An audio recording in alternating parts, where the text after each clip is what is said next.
Keparang atur dumateng panjenengan sedaya tata cara panggih nut satataning gagrag Surakarta hadiningrat badhe katiti laksanan. Sumangga para paraga ingkang sampun kapiji kula aturi samaktae gati sawegaya diri hangahe jebanipun. Lampahing tata cara panggih kapurwakan kanthi asesanti Jaya-jaya Wijayanti.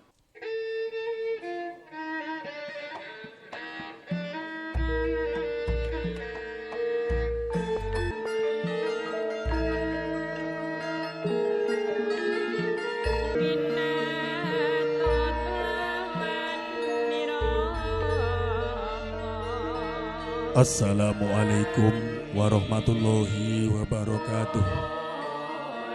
Bismillahirrahmanirrahim. Alhamdulillahirabbil alamin.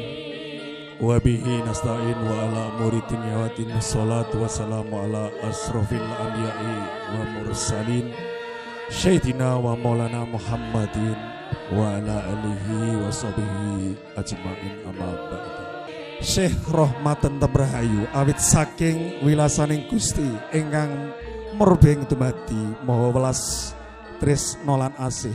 Mugi tansah kajiwa lan kasarira tumedhak lan tumanduk wonten jiwangga panjenengan sedaya dalah kula warakdin sagung dumadi widodo niskala satuhu dumateng para pepunden, para sesepuh pinisepuh aji sepuh ingkang pantes katuran pinuli saha kinabekten, dumateng para alim ulama, para kiai ingkang siang pantaraning ratri tansah sumanding kitab suci minangka kiblating panembah ingkang satuhu luhuring budi, dumateng para pangembating praja satriyaning negari ingkang minangka dados pandam-pandom pepanutaning para kawula dasih ingkang siniba ing pakurpantan, dumateng para pandherek pengiring pengantin kakung mirungganipun kunjuk dumateng Bapa Sutiknya dalah Ibu Maryani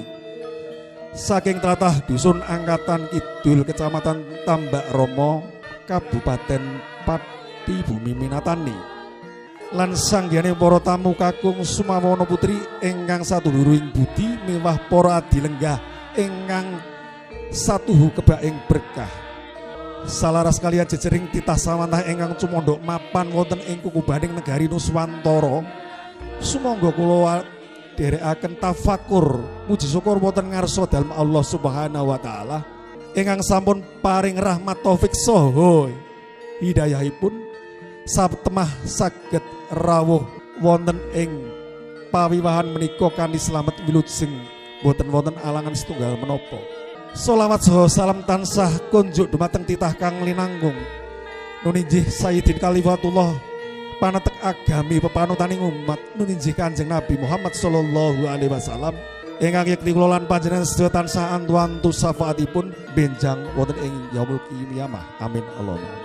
Sagung para tamu ingkang munilya anenggih kaleres ing ari pinilih radite kasih utawi Ahad Kliwon katiti surya kaping 18 wulan Mei warsa 2000 selawe wonten ing kalenggahan menika kula kapiji minangka jejering pambiwara kinarya mundi dawuh timbalan saking ingkang hamugati nuninggih Bapa supaya dalah Ibu Zumalalaili kapuri dherekaken lampahing upacara pawiwan miwah pahargyan dawuhipun risang pengantin sarimbit nuninjih antawisipun kesumaning ayu Junika Agung Rahayu ingkang badhe jinatu keramakaken kalian risang Bagus Wahyu Mujahidin Atmaja Jalunira Bapa Sutiknya dalah Ibu Maryani ingkang menika sanggyane para tamu kakung Sumawana Putri ingkang winantu suka ing rahayu. Saderengipun adicara kalaksanan wonten ing kalodhangan menika kula badhe ngaturaken menggah rencana adicara ingkang badhe lumaksana wonten ing ari kalenggahan menika. Wondene tata cara ingkang badhe lumaksana sepisan nuninjih kapurwakan kanthi pambuka kalajengaken mijilipun risang pengantin putri saking panti busana. Sumusul praptani pengantin kakung paripurna praptanipun pengantin kakung kalajengaken pasrah pinanganten kakung kalajengaken tampi pengantin kakung. Sampun paripurna pasrah tampi adicara kalajengaken nuninjih panggih dumugi sinduran. Saksampunipun panggih tata cara kalajengaken nggih menika besan mertui utawi mapak besan. Paripurna mapak besan tata cara kalajengaken pangabekten utawi sungkeman. Purna pangabekten utawi sungkeman kalajengaken pambagya harja. Paripurna pambagya harja kalajengaken kirap kanarendran utawi bedol sepisan. Purna kirap kanarendran nuninjih sumene saantawis sampun sumene kawas sampun cekap tata cara kalajengaken nuninjih kirap kasatriyan. Purna kirap kasatriyan tata cara kalajengaken ular-ular utawi sinebat sabdatama. Purna sabdatama kalajengaken rumentahing barokah donga. Wondene tata cara ingkang pungkasan nuninjih panutup. Makaten menggah pepitaning tata cara ingkang badhe lumadi wonten ing ari kalenggan nika. Sumangga para rawuh sedaya sami ngenut sedayaning lampahing tata cara wiwit saking purwa madya wasana kanthi sekeca saha merdika. Nuwun sagung para tamu ingkang kala mulyakaken ndongap tut mapak ing adicara ingkang sepisan ininjih kapurwakan kanthi pambuka. Dumateng para rawuh ingkang ngrasuk agami sanes kula aturaken miturut kapitadosanipun suwang-suwang. Wondene ingkang nunggil kalian kapitadosan kula, sumangga adicara tata cara wonten ing ari kalenggan menika kita buka kanthi waosan basmalah. Bismillahirrahmanirrahim. Sagung para ingkang sami rawuh kakung miwah putri ingkang satuhudat luhuring budi. Wus dungkap wahyaning mangsa kala tumapak ing titilaksana tata cara panggih ya kapurwakan. Kawiwitan saking mijilipun Sri Pinanganten Putri saking Tepaswangi ingkang arsa kinanthi manjing pring sasana rinengga. Pramila kunjuk dumateng Ibu Pangadibusana kepareng kula dherekaken mratitisaken tumapak ing manjing ira Sri Panganten Putri wonten ing sasana rinengga. Sri Panganten Putri wis sawega ing diri samapta ing gati arsa miyat jengkar saking Tepaswangi manjing pring sasana rinengga. Tindak ira saking mandra lamun cinandra pan iyayah sekaring teja.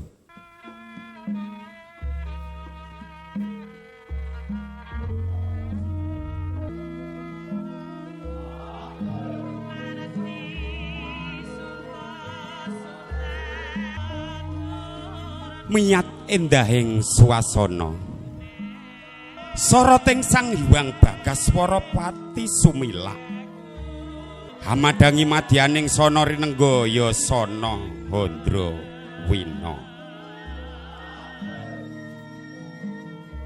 Binarung swarane pradangga munya hangrangin sinawung pangli ing waranggana ingkang hangedasih. Kacih nono gondo arum angambar kang ngebaki sono pawiwahan. Nulya ana teja angwung hangwungi hanawung wilis moyo moyo. Samono prakteng lungguhan kang tinuju nulya ibu bujangganing panggih asum sasmita dumateng ingkang apindha Prameswari yodaya-daya kaaturan lenggah satata wonten sasana ingkang sampun piniji. Para tamu sidagahan ingkang satuhu bagya mulya.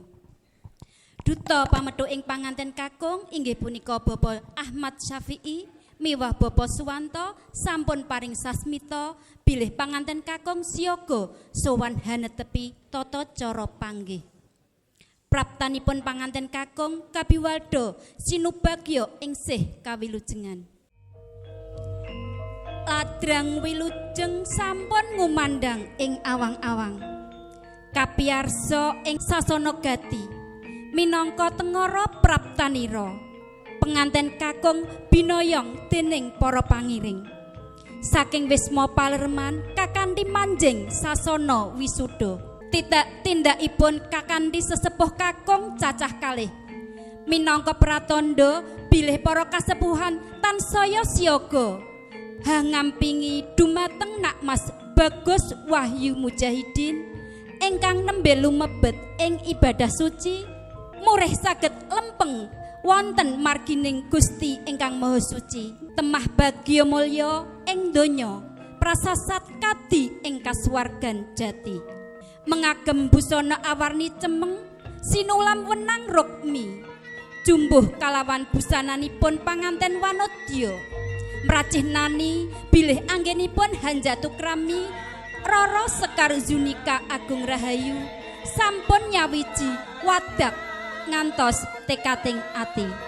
Para tamu kakung miwah putri ingkang sinuba sagunging pakurmatan, tata cara salajengipun nun inggih pasrah tampi.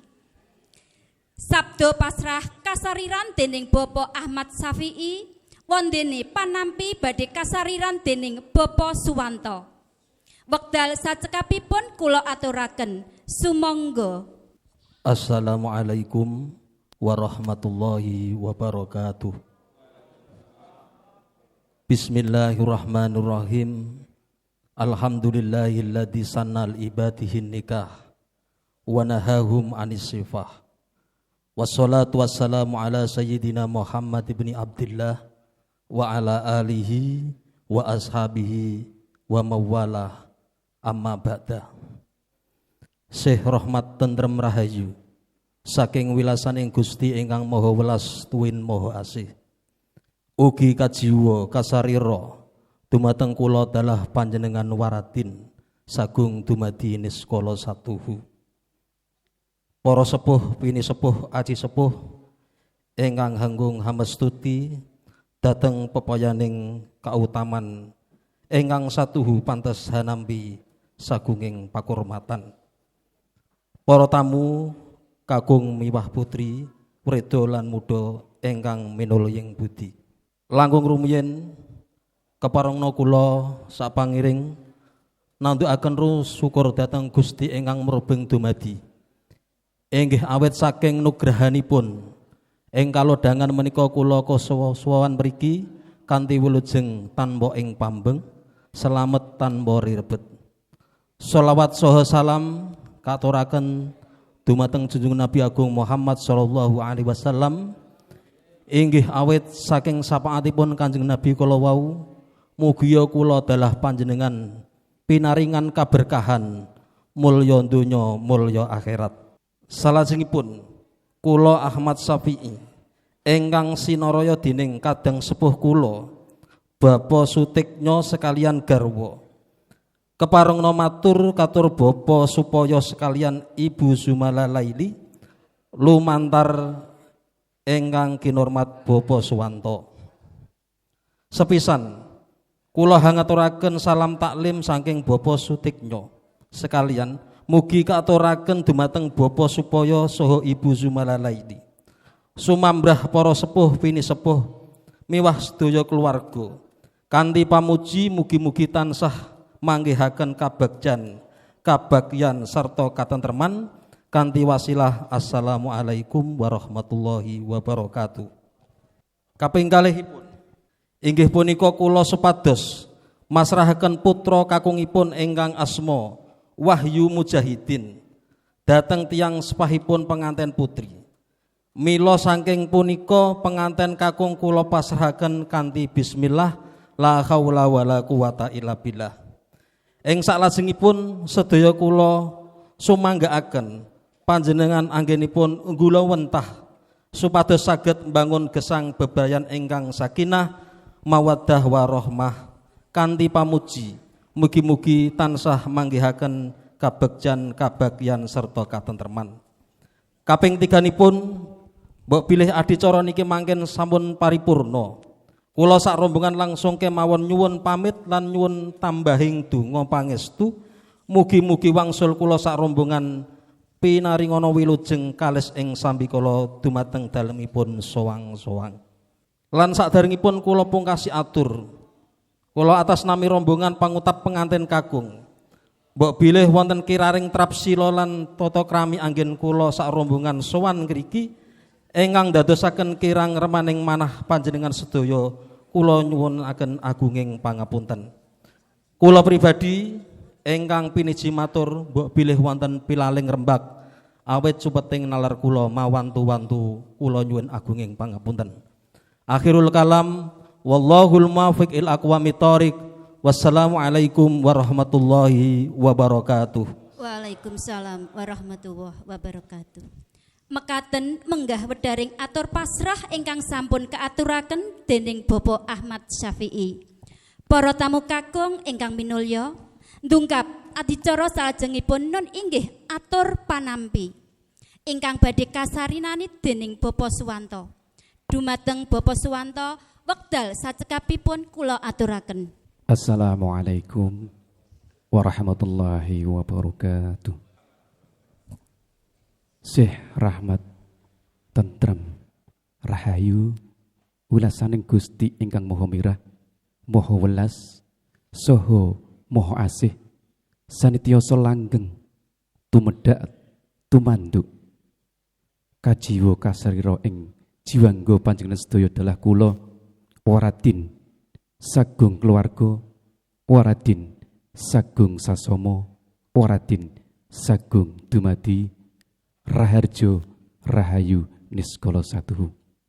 Dumateng para sepuh, aji sepuh, saha bini sepuh, para alim ingkang pono ing pamawas saha lebda ing pitutur ingkang satuhu kinabekten.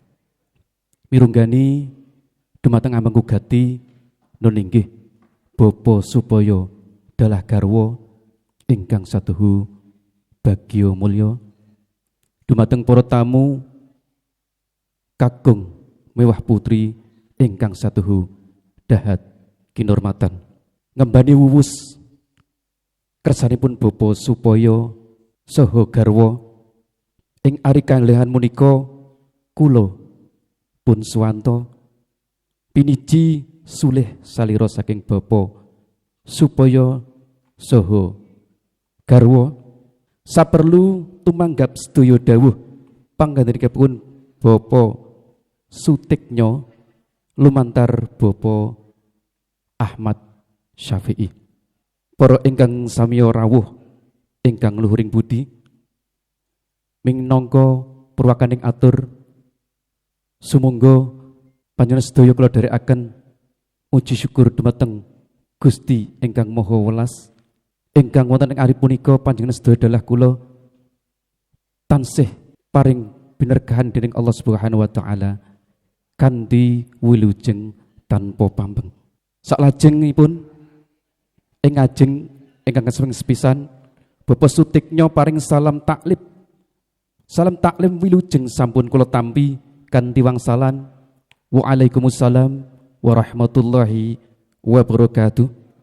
Salajengipun kula aturaken wonten ngersanipun Bapa supaya dalah garwa lan kosok wangsulipun salam wilujengan saking Bapa supaya saha garwa kahaturaken dumateng Bapa Sutiknya saha garwa mugi tansah binergahan dening Gusti ingkang Maha Asih. Amin. Salajengipun ingkang ping kalih ing ari punika Bapak Ahmad Syafi'i nglarapaken Bagus Wahyu Mujahidin putra saking Bapak Sutiknya dalah garwa saperlu puruhita wonten ngarsipun Bapak supaya dalah garwa sampun tinampi kanthi suka gumburaning manah. Ewon dene babakan wewarah sagunging bebayan mangke badhe kawedharaken pribadi dening Bapa supaya dalah garwa. Ingkang ketiga kula sesulih saking Bapa supaya dalah garwa handharaken wilujeng konduripun para tamu minulya sedaya. Mugi tindak panjenengan sedaya saking sasana gating ngriki ngantos dumugi dalem suwang-suwang tansah jinanggung kawilujengan satemah saged pinanggih malih kalian keluarga kanthi widodo kalih saking sagung rubido. Namung mekaten panampi saking Bapa supaya dalah garwa lumantar kula pepuntoning atur menawi wonten ingkang kirang kersepi manah anggen kula nampi kula hanglenggono kiranging seserpan saka saha kirang pono dumateng wewatoning para winasis ing reh basa tuwin sastra kula nyuwun rumentahing pangaksama ingkang anggung ing wasana wallahul muwaffiq ila aqwamit thoriq. Assalamualaikum warahmatullahi wabarakatuh. Para tamu kakung miwah putri ingkang winengku ing karahayon. Mekaten kala wau menggah wedaring panampi ingkang sampun kaaturaken dening Bapak Suwanto. Ndungkap titilaksana salajengipun nun inggih adicara panggih. Sumangga. Para tamu kakung miwah putri ingkang winanti ing karahayon. Tumapaking tata cara salajengipun menika tata cara ngadat panggih, ngadat widi-widana panggih, gagrag Surakarta hadiningrat. Dumateng Ibu Pangadi Busana kepareng kula habratitisaken tata cara panggih. Pangiring panganten kekalih hanyarengi kumandanging cantuka parisuka munya ing tirta.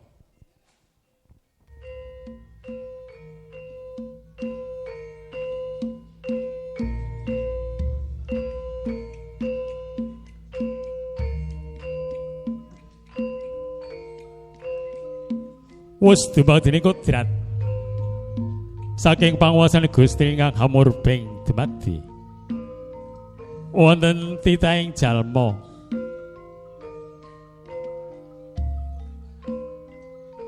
kakung miwah putri ingkang sumedya anindaki bebrayan agung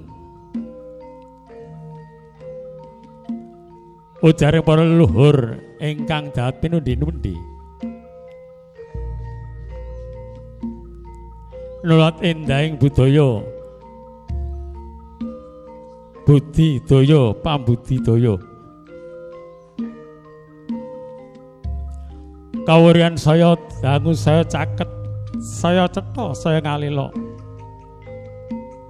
ana daya pangirbawa kang tumanggut tumang mungkin sanubari tepuk ing pandulu catur nitra lilawan budi asmara nalika semana ana hal nindai hambalang gantal winastan gantal gondang kasih dalah gondang tutur gantal kinara saking sedah matumurose tinangsulan lawe wenang warna seta pilih kekalih pinasti dadi jatuh kramane daya-daya risang tempatin kakung ngrucat sanela hamper peki antiga ingkang tumondhok sak caketing bokor kencana sanalika antika kapetaking pojya biar pecah sakala daya-daya ingkang garwa hamimiji pepadanira ingkang garwa menawi toya ingkang mijil saking bokor kencana mulih ical sedaya sekerta ingkang cumondhok wonten ing angganira ingkang garwa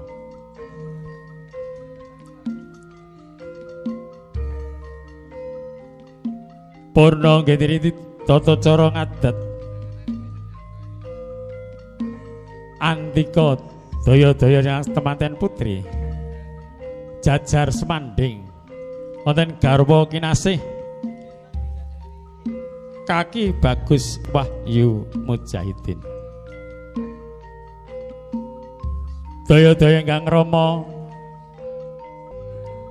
Hanyi Kepisindur ingkang awarna retna Delaseta pralambita hanggambaraken Rama ingkang nuntun dumateng Rai Kautamen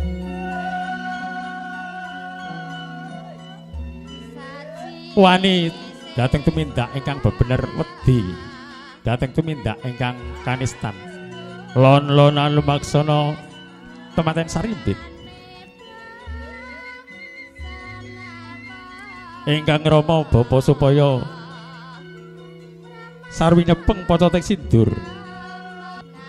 Sindur ingkang warni abit sineret pethak winangun untu malang saektipun minangka pepeting dumateng penggalih bilih gesang bebrayan prasasat kadi nyabrang samudra ingkang ngombahipun santer tur gawat kaliwat pralambita kedah linambaran losing lair duwit ing bados. Tata cara candhipun tata cara adat bobot timbang bobot bibit bebet ingkang Rama lenggah wonten ing dampar rinengga mangku putra sakloron. Ibu nyuwun pirsa dhumateng Rama piye pakne abot ndi putramu sakloron? Ya ibune yen tak rasake padha abote. Putramu ya abot, putra mantu ya abot nanging wis ora tak anggap putra mantu ya nggih. Ya ibune ya wis ora mbanci ndhe mbanci adat. Mboten ateges bapa supaya bedak-bedakaken endi putra mantu endi putrane pribadi. Sadaya karengkuh pindha putra pribadi.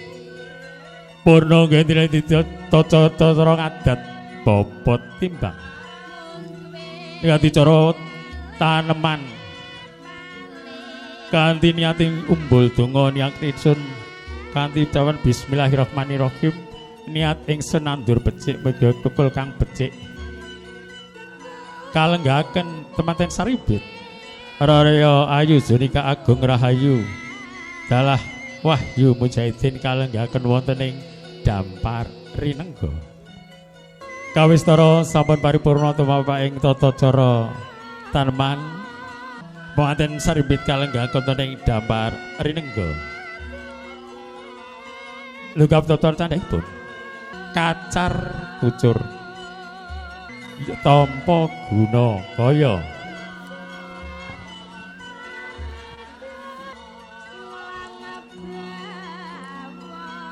adicara kacar kucur nenggih tampa guna kaya sung pralampita bilih sampun dados kewajibaning piantun kakung paring guna kaya utawi nafkah kagem garwa kinasih mugi saged murakabi sedaya kabetahaning agesang kacar kucur sing maune adoh saiki dadi sedulur.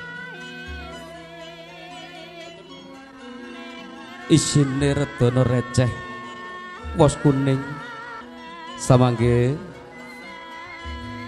risang panganten kakalih amasrahaken guna kaya kala wau kalian Kanjeng Ibu muridipun kula wentah anggenya ngedalaken guna kaya kala wau satemah boten badhe klintunggen yo ngedalaken satemah saged murakabi kabetahane agesang enggo saged sumimpun ing padaringan satemah saged murakabi sedaya kabetahaning agesang.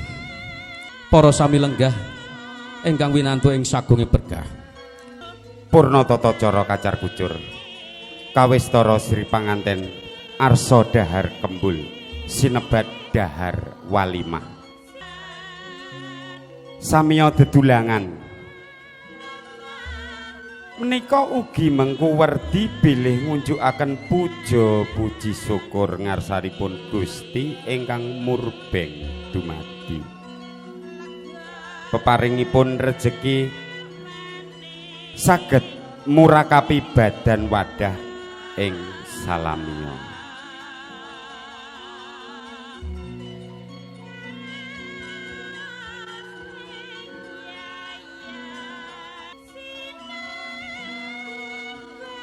Purna dahar kembul Sri panganten pinaringan ujukan toya wening menika ugi mengku pralampita utawi mengku teges samu barang pakarti ingkang arsa kalampahan linambaran weninging penggalih miwah meneping kalbu ingkang tinemu hayu hayem hangayomi.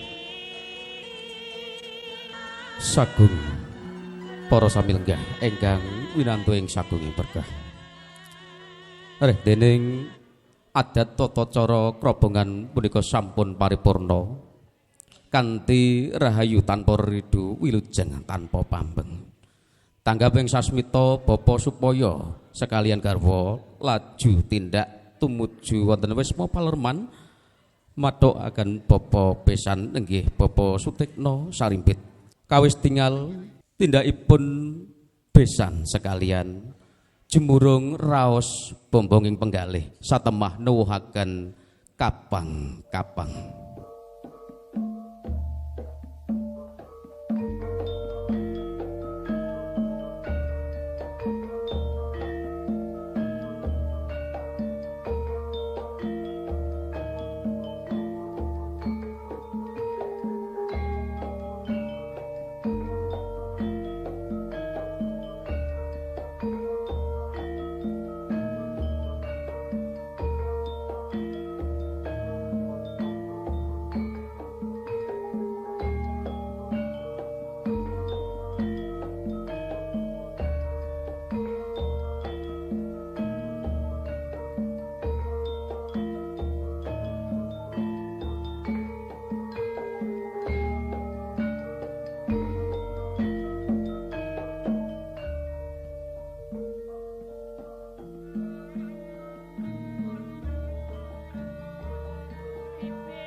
Sasampunipun besan mertui risang panganten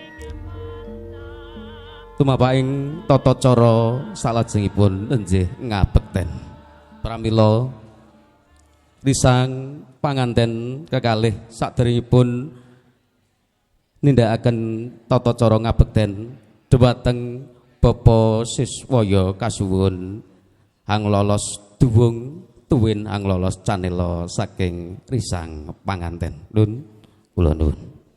Kawedareng sedya sinawung ing sekar dandang kula punika mujudaken raos batosipun risang panganten kekalih menawi kabireng makaten ungelipun. Rama Ibu kang luhuring budi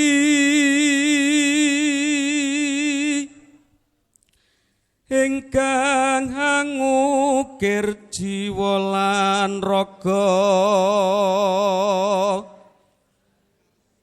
kang agung pangorbanane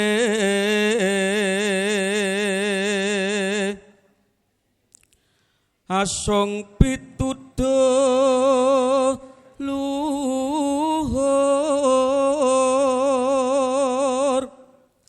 rina wengi tansah ngesti mrih rahayuning putra lulus kang ginayu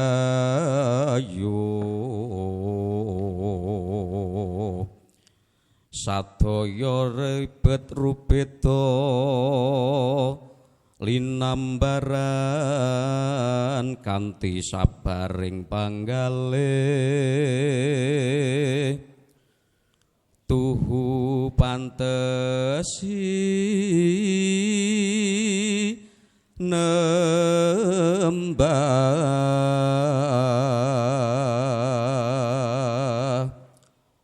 Narasranta tumetes sing waspa hanlesi wonten ing bisa temah tumetes ing Bantala Kanjeng Ibu Dalah Rama datan kuwawi mangsuli ingkang putra awit sedaya lesan namung kacandhek wonten ing sakmadyaning jangga menawi kapireng mekaten ungelipun pawilengku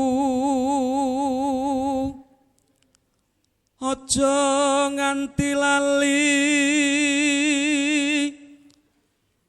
anggonira mangun bale wisma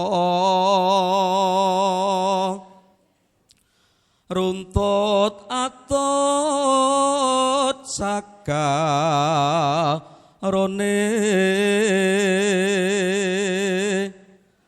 adono tukar padu tansah eling sabaring ati kuat nampi panandang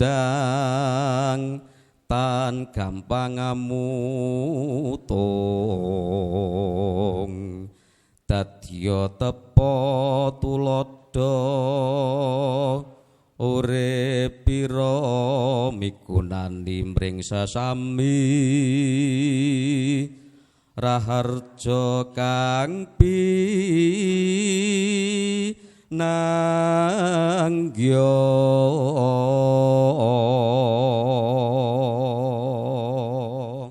para tamu kakung miwah putri ingkang mahembek luhuring budi sampun paripurna tata cara adat ngabekten utawi sungkeman pramila tata cara salajengipun nenjih atur pambagya harja ingkang dipun salirani Ibu Muti Atin dumateng Ibu Muti Atin wekdal papan tuwin pandayawara kula sumanggaaken nun kula nun Assalamualaikum warahmatullahi wabarakatuh. Tentrem rahayu nugroho sih wilasaning Gusti ingkang maha welas maha asih sanityoso langgeng tumedhak tumanduk lumantar lumintir kajiwa kasarira dumateng jiwangga panjenengan sedaya miwah kula waraden sagung kulawarga raharja rahayu niskala satuhu para sepuh sesepuh aji sepuh ingkang pantes pinundi saha kinabekten para alim para kiai para pendhita para resi ingkang mahambek luhuring budi para pengemban pangembating praja satriyaning negari minangka pangayomaning kawula tasih kaswasih ingkang sinihan sing Gusti kang maha asih para baraya agung saking laladan Angkatan Kidul Kecamatan Tambak Romopati mirungganipun besan sutresna noninggih Bapak Sutikno sekalian Ibu Maryani ingkang winantu ing Suka Basuki.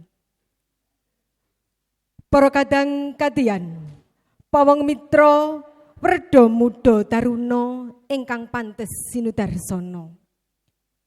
Sumrambah para tamu sinedahan kakung putri ingkang dahat kalingga murdaning akrami. Kanthi linambaran trapsiling budi andhap asoring jiwa raga nyuwun agunging pangaksama dene kula sampun kumawani marak sowan wonten ngarsa panjenengan sedaya keparengna kula pun Muti Atin Khalisah anggempil kamardikan panjenengan sedaya ingkang katemben dwanda pangandikan karana ing kalodangan punika kula mundi dawuh keparengipun bapa supaya sekalian Ibu Zumala Laili. Inggih awit bombong gung pirawaning penggalih saha karoban sih panjenengan sedaya satemah mboten kuwawi matur pribadi. Pramila amiji dumateng kula kinen mahyuaken wedaring ganta babaring sedya wigato sing gati ingkang tasih sinimpen wonten delenging ati.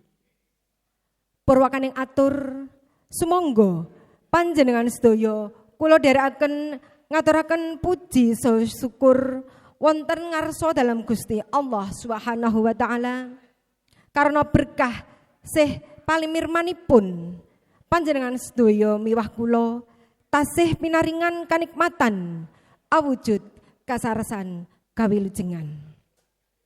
Cehna ing kalenggahan punika saged kempal manunggal ambabar bingar wonten dalemipun bapa supaya sekalian ing Ngawen Celuak Kabupaten Pati ngriki kanthi Sukaraharja nir ing Sambikala. Para tamu sinedahan kakung putri ingkang hambek luhuring bukti. Menggah sing gati bapa supaya ngaturi rawuh panjenengan. Sepisan ngaturaken ambalaning pambagya wilujeng, ngaturaken sugeng rawuh, sinartan atur panuwun ingkang tanpa pepindhan, awit saking suka bingahing manah, ngantos boten saged rinumpaka ing ukara. Inggih salajengipun mugi kaskecakna pinarak lenggah kanthi mardu mardikaning penggalih ngantos dumugi paripurnaning pahargyan. Kaping kalihipun bapa supaya sekalian garwa hangaturi rawuh panjenengan kados dene ingkang sampun kacetha wonten ing serat sedahan. Bilih bapa supaya sekalian garwa hanatepi darmaning sepuh hamiwaha putra mahargya siwi ngentas pitulus kenya putrinipun ingkang sesilih Roro Zunika Agung Rahayu jinantu kromo kalian Kaki Bagus Wahyu Mujahidin putra kakungipun Bapa Sutikna sekalian Ibu Maryani ingkang pidalem ing dusun Angkatan Kidul Tambak Romo Pati ingkang sampun kalampah ijab kabul miturut satataning agami lan negari. Daup panggih nut satataning adat Widi Widono ingkang tasih sinengker ing laladan ngriki kanthi rahayu datan reridu. Kanthi punika Bapak Ibu supaya mawantu-wantu panyuwuning wonten ngarsa panjenengan sedaya mugi wontena suka lilaning penggalih paring panjurung donga lan pangestu dumateng penganten kekalih anggenipun badhe lumban ing madyaning bebrayan tansah atut runtut rerentengan manggih bagya mulya kang sinedya enggal kaparingan pituwasing patembayatan nun inggih jejering momongan. Wondene kaping tiganipun ngaturaken agunging panuwun dene sampun paring pambiyantu ingkang awujud bau suku Bondo Bandung. Eguh pratikel tondo sih punapa kemawon satemah andamel rancaing pawiwahan ing wekdal punika kaunjukaken ing ngarsa dalam Gusti ingkang Maha Nasa.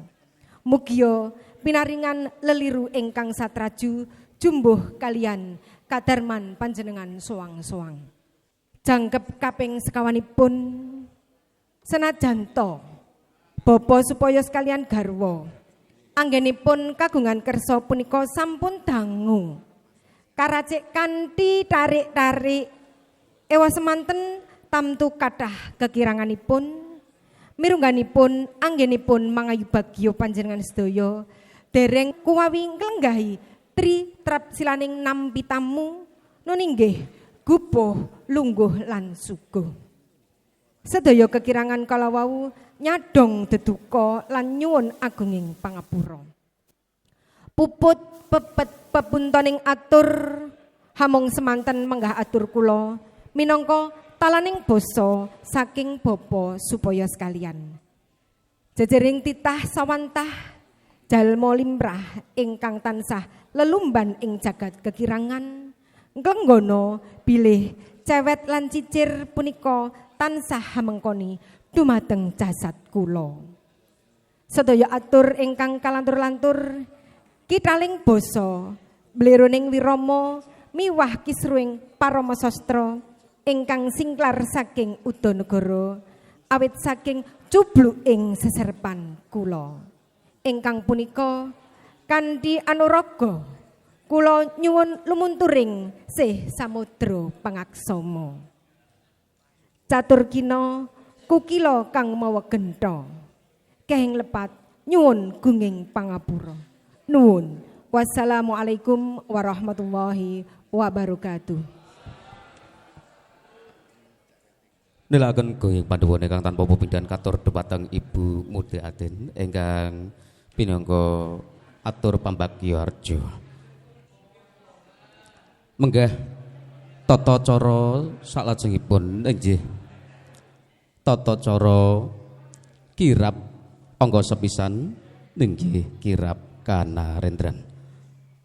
Pramila katur dhumateng Bapak Syaifullah Lutfi pinangka Sang Suba Manggala kasuwun saeka ing diri siaga ing gati nun kula nuwun.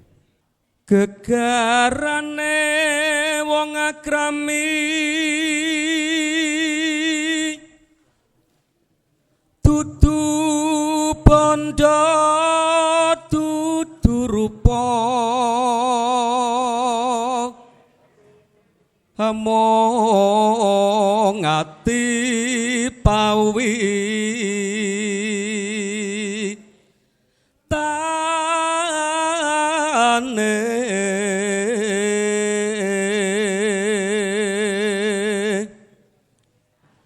luput pisan kena pisan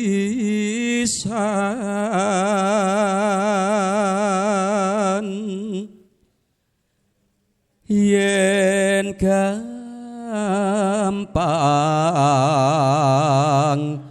luwe gampang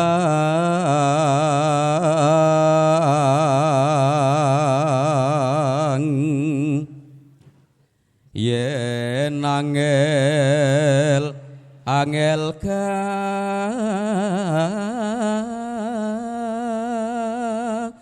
langkung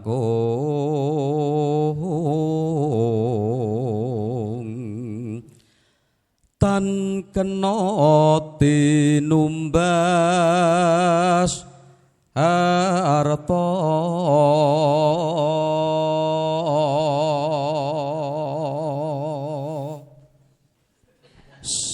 Sang Suba Manggala sigra anjenggaraken Sri panganten kekalih saking Dampak Rinengga tumuju wonten ing sasana Pandibusana pindhane Sang Narendra ingkang lelomban kalian ingkang garwa nun kula nuwun.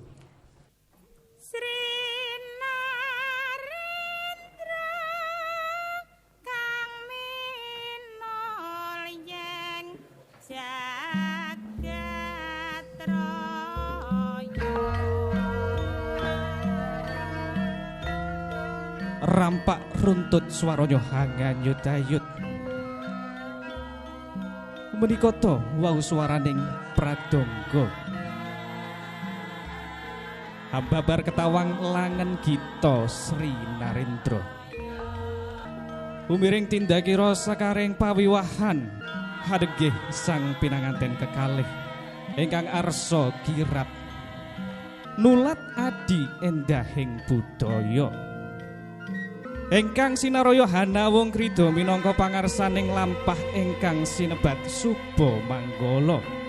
Satuhu menika panjenenganipun Bapak Saifullah Lutfi. Dasar dedeg pideksa apangawak prabata. Sembodo ing driya tan amingkuh saliring kewuh. Bangkit angentasi karya. Wurining Suba Manggala ana mundha tumaruna lumaksana jajar kalih ingkang dahat mabukuh pratandha prayit ning kewuh. Sayekti menika ingkang sinaraya mangulah krida minangka Yuda Manggala. Kaprah sinebat Talang Pati. Pratiwa Manggala ugi winastan satriya kembar. Dene ingkang maragani non inggih Bagus Budi Prasetyo dalasan Bagus Daryanto.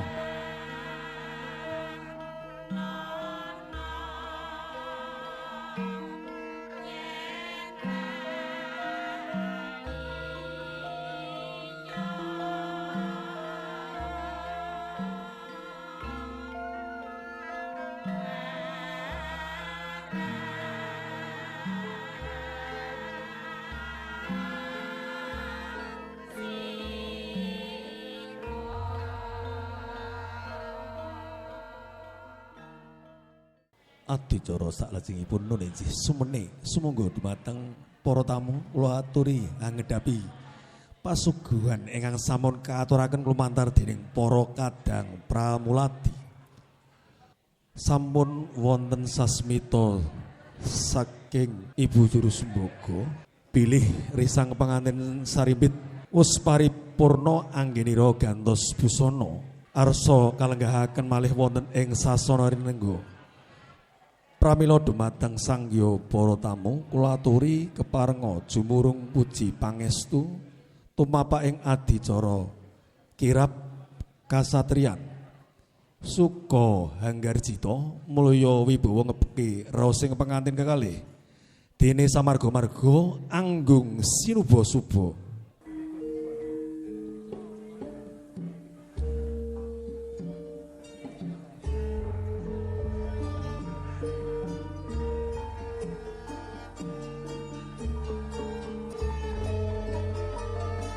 Wus tinarbuka wiwaraning panti busana pratandha bilih sampun sawegeng gati mijil saking panti busana risang pengantin sarimbit. Melata pantes kalamun wonten sunar saking katebian. Lah menika ta atmajane risang pengantin kekalih. Carop wor kalawan gumebiaring busana ingkang rinengga mawarna. Lah menika tejane risang Bagus Wahyu Mujahidin dalah Junika Agung Rahayu.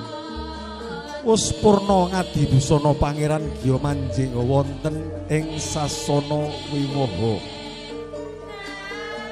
Ginarebek para paraga dalah para kadang Wandawa. Tanpa kadinarendra tedhak cangkrama ginarebek para biyada manggung ketanggung Jaka Paloro-loro. Pongas gandaning kasturi hang ngebaki sangyaning sasana sapecak madeg lumampah kedeg lumampah nut wirama bombong mongkok jroning penggalih hanguningani bilih ing madyaning pawiwahen taksih bakber rander amblabar sangya para tamu tondo yekti ageng denira jumurung puji pangestuti widadaning palakrami mugi tansah antuk bagya mulya wonten ing sawuri mangkono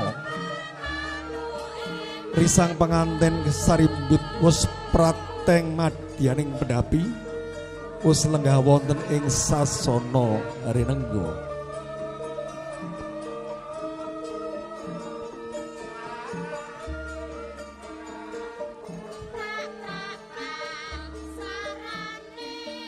Pramila menawi kainta wonten ing jaman pewayangan Rat Bagus Wahyu Mujahidin pindha angganira satriya wonten ing Pringgondani nggih kasebat Radyan Harya Gatotkaca ingkang hangani pergiwa sasuwing gending ingkang kapireng tumapak ing adicara sakterasipun nuninjih Sabdatama anenggih risang pengantin kekalih dalah porenggah badhe nampi pitutur luhur ingkang saged kagem sangu anggenipun lelumban wonten ing madyaning bebrayan agung Balewisma. dumateng ingkang pinitados medhar sabda dumateng panjenenganipun Rama Kyai Haji Mas Huri dalah rumentahing donga mangke badhe katuraken dumateng Rama Kyai Haji Eka Prasetya Hadi. Sumangga wekdal kula aturaken.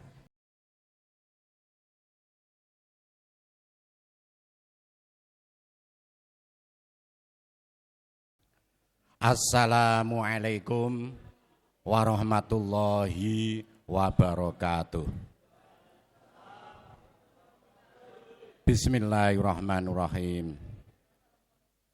Alhamdulillahilladzi ahalan nikah wa harrama sifah.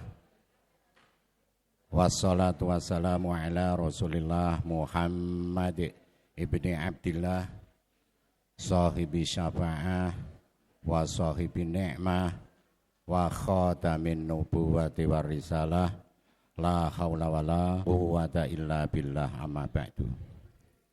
Wonten ngarsanipun para pepunden, para sepuh bini sepuh dalaji sepuh ingkang satupana ing pamawasa lebda ing pitutur luhur, wonten ngarsanipun para tamu kakung sumawana putri ingkang satuhudat kalingga murdaning akrami, mliginipun dhateng pinanganten sarimbit nun inggih Kenang Bagus Wahyu Mujahidin dalasan Genduk Ayu Zunika Agung Rahayu. Dadi penganten iku kedah seneng bahagia. Mergi niku perintahe Gusti Allah. A'udzubillahi minasyaitonirrajim. Bismillahirrahmanirrahim. Wa min ayatihi an khalaqalakum min anfusikum azwajan litaskunu ilaiha wa ja'ala bainakum mawaddatan wa rahmah. Inna fi dzalika laayatil liqaumi yatafakkarun. Litaskunu niku bimakna bahagia. Nggih, dadi kemanten niku kudu seneng. Nanging aja seneng dadi kemanten. Nah, seneng dadi kemanten mangke kasebut yang Jawa niku raben. Dadi kemanten niku misakon ghalidha. Dadi perjanjian sing bener-bener amrat ingkang harus ditetepi, nggih, dituhoni. Mergi misakon ghalidha niku perkawis ingkang boten saged didamel dolanan. Seneng ta mboten dados kemanten niku? Ha nggih seneng ning aja pisan-pisan seneng dadi nganten. Lah tiyang ingkang seneng dadi nganten niku kasebut wonten hadis man istakhofa bi ahlihi khosira tibal aish wal maisyah. Dadi wong sing dolanan utawi gawe dedolanan ing atase pernikahan niku mboten bakal merkoleh kesenengan urip lan rejekine seret. Dadi rejekine seret ora bakal pikantuk kesenengan urip. Niku tiyang ingkang gawe dedolanan perkawis pernikahan. Ngoten. Dadi mbok gaene ya angil uripe ra iso bahagia. Ngoten nggih. Nang ganteng, Nduk Cahayu. Nah, nggih ngoten nggih sing semangat wong dadi manten niku. Alhamdulillah. Terus mangke uripe ben iso seneng, iso sukses niku aja pisan-pisan istakhofa. Dadi apa iku gawe susahe bi ahli kelawan keluarga bimakna zaujatun bojo.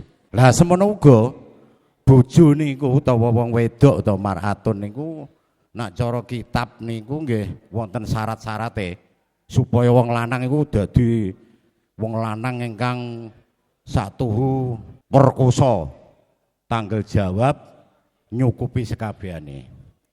Wah, gagah iso mbukano bojo. Lah wong wedok kudune duwe tanggung jawab. Makane nak teng kene kitab Ihya Ulumuddin niku cara disebutake fakuni lahu ardon yakul laki samaa. Dadi wong wedok ku nek iso dadi tanah kukuh, mongko wong lanang bakal dadi langit. Oh ngoten. Dadi melane wong didungokno nek ana wong ular-ular kemanten iki malah ngendikan piyambak Nggih. Halo, Mas Wahyu. Dimirengke nggih. Yaine lagi matur, lagi paring ular-ular niku mboten pareng ngenten niki kangge bekal. Nggih. Kangge bekal iki wong omah-omah iki ora guyon, nek guyon iki mangke ora iso sukses. Nggih. Mangke rumah tanggane ben bener-bener iso sukses. Nggih, Nduk Cahayu nggih. Fakuni lahu ardon yakul laki samaa. Dadi wong wedok ku dadi bumi ya. Dadi wong lanang mangke dadi langit. Oh, menaungi. Oh, ngoten. Lah wong wedok kudu diwajibke fakuni lahu mahada yakul laki amada. Dadi wong wedok juga dituntut untuk menjadi sandaran seorang lelaki. Mangko wong lanang bakal dadi cagak utawa saka sing kukuh. Ngoten nggih. Dadi kuwi dimirengno, iki kanggo bekal selanjutnya. Ya, ngoten. Lah wong wedok dituntut fakuni lahu ummatan yakul laki abedan. Dadi wong wedok dituntut dadi pelayan. Tapi wong lanang ora menang-menangan, dituntut dadi budak. Oh, nak bugae, Bu, untuk ismene Bu aku iki diwekno kabehane. Iku iso bahagia. Ngoten nggih, dimirengno nggih. Ketoke wis kudu sing ora-ora iki. Nang ngono ya tak pungguh semanten mawon nggih. Soale pun jam sementen, tapi demot-demot lho nggih. Nggih, sing keras sing buah ngoten. Lah ngoten baru gathuk. Nggih. Nah, kadose cekap semanten ketingale para tamu Kakung Sumawana Putri sami do grah unyang nggih. Grah unyang mergi pun pinten jam niki wau. Nggih, pargian ingkang satuhu wah agung niki wau. Ngoten. Kadose cekap semanten akhirul kalam. Tsumma salamu alaikum warahmatullahi taala wabarakatuh. Makaten babare ngatur pitutur luhur saking Rama Kiai Haji Mashuri. Salajengipun rumentahing barokah donga badhe katuraken panjenenganipun Bapak Kiai Haji Prasetyo Hadi. Sumangga wekdal kula aturaken. Nun. Assalamualaikum warahmatullahi wabarakatuh. Bismillahirrahmanirrahim. Alhamdulillah la haula wala quwata illa billah. Amma ba'd. Pinuji asmaning Gusti ingkang Maha Suci. Mugi hangayomi sagung dumadi satmah umat sabumi Yuwana Lestari. Pinuja panguwasaning Sang Hyang Maha Kuwasa, mugi hangayomono jagat raya satmah panjenengan sedaya dalah kula manggih yuwana niskala. Amin. Para adilenggah Kakung Sumawana Putri ingkang pantes kinurmatan, keparengna kula wonten kriki badhe handharaaken panjenengan sedaya dedonga wonten ngarsaning Gusti. Hangestrani saha hanyeksani Bapa supaya dalah garwa ingkang netepi darmaning asepuh ndapokaken putrinipun Roro Zumara Agung Rahayu kalian Wahyu Mujahidin putra Bapak Suteknya. Mugi-mugi anggenipun mangun balewisma tansah manggih wilujeng tanpa pambeng. Amin. Caos uninga bilih ing sak mangke kula ndedonga mawi tata cara agami Islam. Sumangga ingkang rasuk agami sanes kasumanggaken ndedonga jumbuh kalian kapitadospun sowang-sowang. Ala niyatus sholihah. Al-Fatihah. Amin.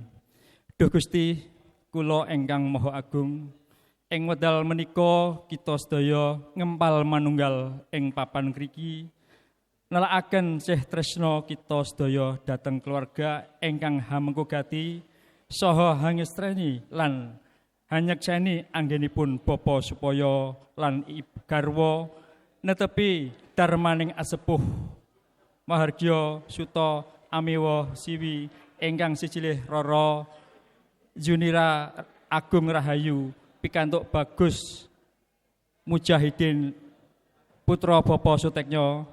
Mugi-mugi paduka kersa paring tumuring berkah lan berkah kabedaken dhateng keluarga ingkang hamengkugati, langkung-langkung dhateng temanten sarimbit ingkang nembe kemawon mangun bali wisma nyatangi baitangin keluarga. Duh Gusti ingkang Maha Welas lan asih, mugi paduka kersa nuntun lampahing temanten sarimbit, mugi dadiya keluarga kang ayem tentrem, keluarga kang bagya mulya, keluarga ingkang sakinah mawaddah warahmah.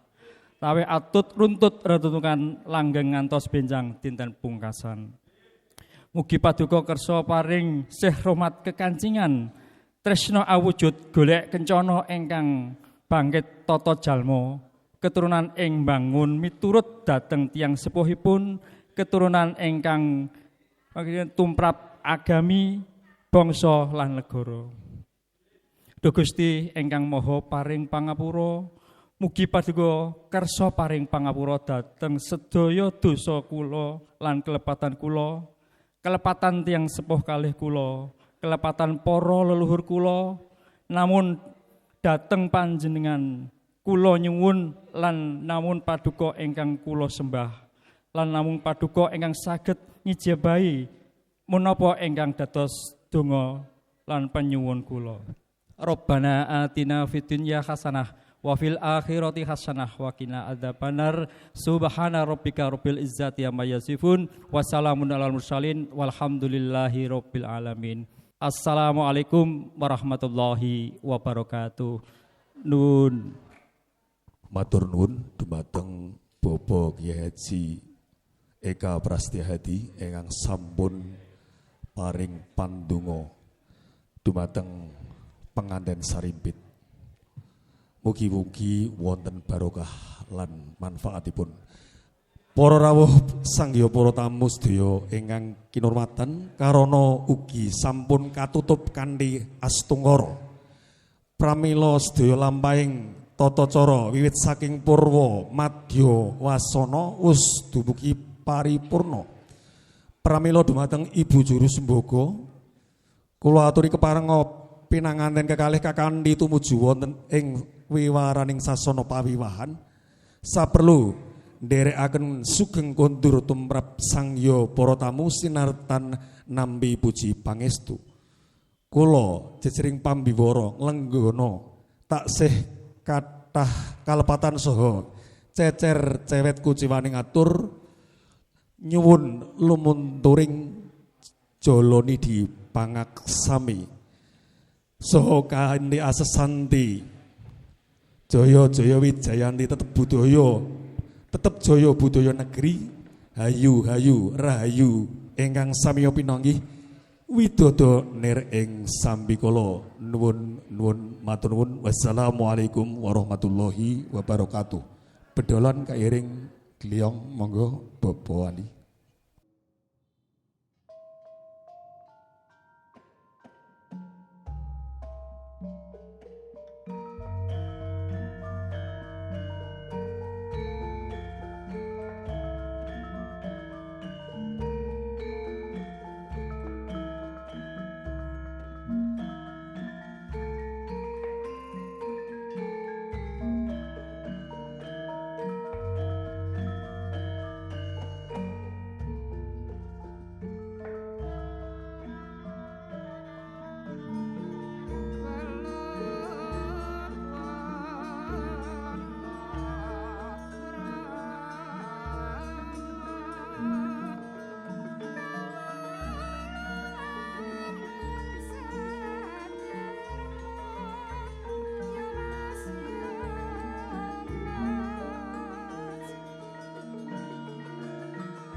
Permadani bergodo 3 dosa setunggal.